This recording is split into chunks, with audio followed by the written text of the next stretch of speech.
सप्तशृंगी किचनमध्ये आपण आज बनवणार आहोत रिच प्रोटीन ड्रायफ्रूट लाडू. थंडीत शरीराला ताकद मिळावी म्हणून हे लाडू बनवले जातात. रिच प्रोटीन लाडूसाठी साहित्य: 100 ग्रॅम भोपळ्याच्या बिया घेतलेल्या आहेत, 100 ग्रॅम घेतलेल्या आहेत सूर्यफूलच्या बिया, 100 ग्रॅम टरबूजाच्या बिया, 100 ग्रॅम घेतलेले आपण बदाम, याला कोणी मनुका म्हणतं, कोणी बेदाणे म्हणतं, ते 50 ग्रॅम घेतलेले, 20 ग्रॅम खसखस घेतलेली, 20 ग्रॅम काजू घेतलेले, तुम्ही काजूचं प्रमाण वाढवू शकता. 50 ग्रॅम घेतलेले आपण मखाणे, 50 ग्रॅम सुकं खोबरं घेतलेले किसून, 150 ग्रॅमच्या आसपास पांढरे तीळ, 150 ग्रॅम आपण घेतले शेंगदाणे. पिस्ता घेतलेला नाही, तुम्ही पिस्ता घेतला तरी चालेल. अर्धा किलो खजूर घेतलेला आहे. सीडलेस बिया नसलेलं. पण बदाम कापण्याऐवजी थोडे टेचून घेणार आहोत, कारण की लहान मुलांना, वृद्धांना, ज्यांना दाताचा त्रास आहे त्यांना कापून खाताना थोडा त्रास होतो, त्यामुळे आपण हे टेचून घेणार आहे. टरबूजच्या बिया, सूर्यफूलच्या बिया आणि भोपळ्याच्या बिया पण आपण टेचून घेणार आहोत. बत्ता मी असा स्वच्छ धुवून पुसून घेतलेला आहे, बघू शकता. हे बदाम टाकून घेणार आहोत, टेचून घेणार आहोत.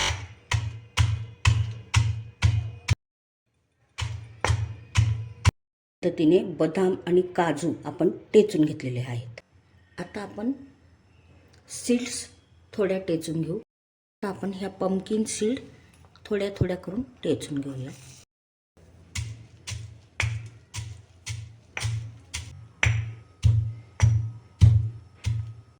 च्या बिया आपण ह्या पद्धतीने टेचून घेतलेल्या आहेत. आता ह्या टरबूजच्या बिया थोड्या थोड्या करून आपल्याला टेचायच्या आहेत.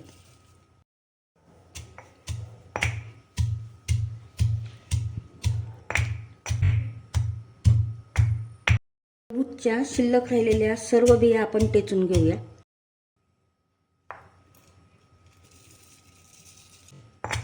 आता सूर्यफुलाच्या बियाही टेचून घेते मी. फुलच्या बियाही टेचून घेतलेल्या आहेत. आता शिल्लक राहिलेल्या सूर्यफुलाच्या बियाही टेचून घेऊया. आता आपण सूर्यफूल, भोपळा, टरबूज सर्व बिया टेचून घेतलेल्या आहेत. शेंगदाणे, तीळ, सुकं खोबरं, मखाणे, खसखस भाजून घेऊया. कढई तापलेली आता आपण शेंगदाणे भाजून घेऊया. शेंगदाणे मंद आचेवर असे सारखे फिरवत राहायचे आहेत. शेंगदाणे अगदी खमंग भाजून झालेले बघू शकता. असे खमंग शेंगदाणे भाजून झालेले. तीळ भाजून घेऊया. ही पांढरी स्वच्छ पॉलिशवाली तीळ आहे. जर तुम्हाला अनपॉलिश तीळ भेटली, म्हणजे अशी काळपट असते ती, तर ती फारच छान असते. तीळला पण स्वतःचं तेल असतं. तीळचा रंग बदललेला आहे बघू शकता. आणि आपल्याला जास्त तीळ भाजायची नाही आहे. तीळ भाजली की कडसर होते. तीळ आपल्याला हवी तेवढी भाजली गेलेली आपण आता तीळ काढून घेऊ. तीळ आपले आता काढून घेतलेली आपण गार होऊ देऊ. आता आपण खोबरं मंद आचेवर भाजून घेऊया. तेल तूप वापरायची काहीही गरज नाही, स्वतःचं तेल आहे खोबऱ्याला. खोबरं छान सोनेरी रंगावर भाजून झालेलं आहे आपलं, बघू शकता. आता आपण खोबरंही काढून घेऊया.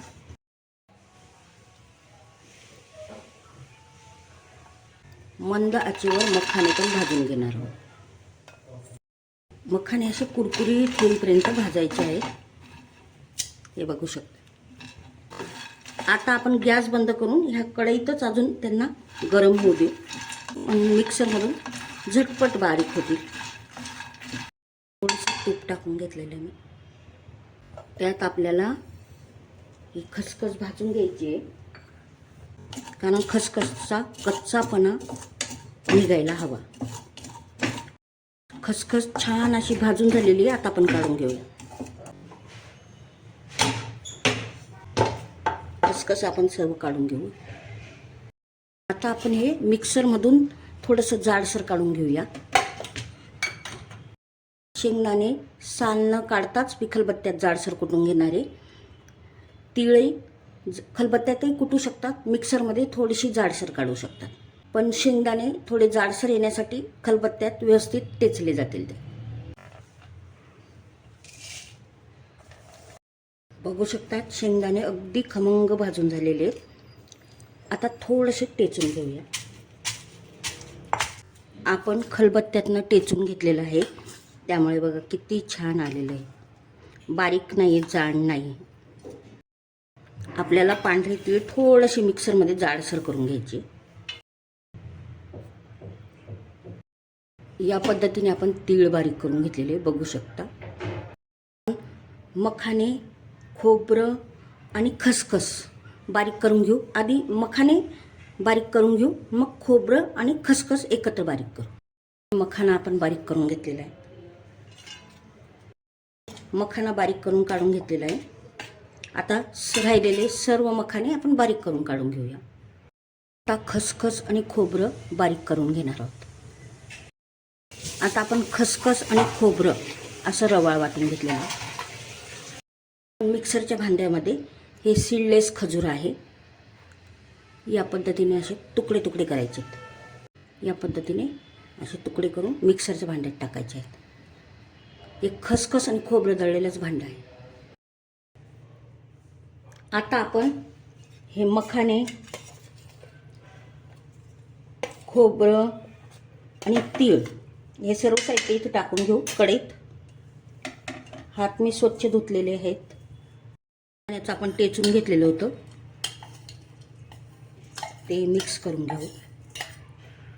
भोपळा, टरबूज आणि सूर्यफूलच्या बिया आपण टेचून घेतल्या होत्या आणि बदाम आणि काजू टेचून घेतलेले होते. आता हे तुपात परतून घेऊया आपण. 500 ग्रॅम खजूर मिक्सरमधून आपण काढून घेतलेलं आहे. घरी बनवते मी साजूक तूप. विकतचे लाडू घेण्यापेक्षा घरी सर्व आपलं साहित्य चांगलं असतं, तूप चांगलं असतं.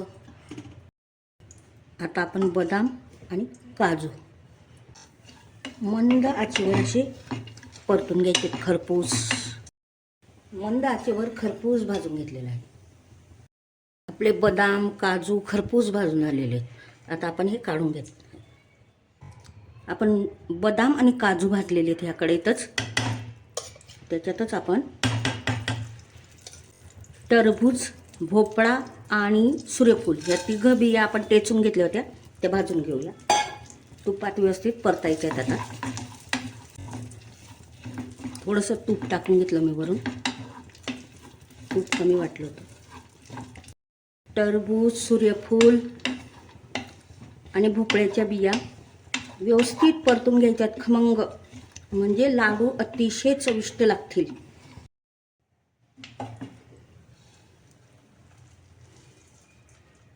हे कोणी मनुके म्हणतं, कोणी बेदाणे. ते भाजून घेऊया. बेदाणे या पद्धतीने तुपात परतून घेतलेले आहेत आपण. या पद्धतीने आता बेदाणे टाकून घेऊया.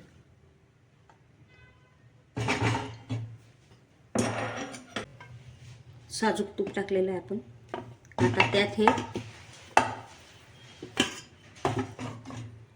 खजूर, आता खजूर गरम करून घ्यायचे.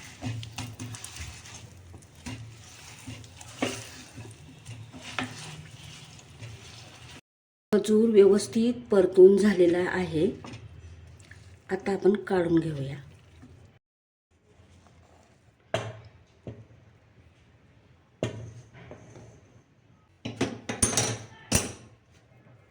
या पद्धतीने आपल्याला आता हा खजूर मिक्स करून घ्यायचा आहे. हे उलटण्याने वगैरे होणारच नाही, त्यामुळे हाताचा यूज करावा लागेल. हात स्वच्छ धुवून. 500 ग्रॅम आपण खजूर टाकलेले आहे. व्यवस्थित लाडूला वळतील, बघून घ्या. खजूर 500 ग्रॅम असेल तर सीडलेस असावं. साखर, गूळ वापरलेला नाही, पाक केलेला नाही. या पद्धतीने सर्व साहित्य मिक्स झालेलं आहे. तूपसुद्धा टाकायची आपल्याला गरज पडली नाही. हे बघू शकता. गूळ, साखर न वापरता असा रिच प्रोटीन लाडू तयार झालेला आहे. असे छोटे छोटेच लाडू बनवायचे. चालताना फिरताना, आता नाश्ता करायला वेळ नाही, ऑफिसला जाताना पटकन एक लाडू तोंडात टाकता येतो. ही साखर नाही आहे, त्यामुळे ज्यांना जास्त गोड आवडत नाही किंवा चालत नाही त्यांनासुद्धा खूप उपयुक्त आहे हा लाडू. हे बघा, आपले लाडू छान वळत आहेत, पण आता गार झालं, लाडूच वळत नाही, त्यावेळेस असं थोडंसं तूप टाकून घ्यायचं, म्हणजे लाडू पटापट वळले जातील. सप्तशृंगी किचनमध्ये आपण रिच प्रोटीन ड्रायफ्रूट लाडू तयार केलेले आहेत. परफेक्ट प्रमाण सांगितलेलं आहे आणि घरातील प्रत्येक लहानांपासून मोठ्यापर्यंत खाऊ शकतं.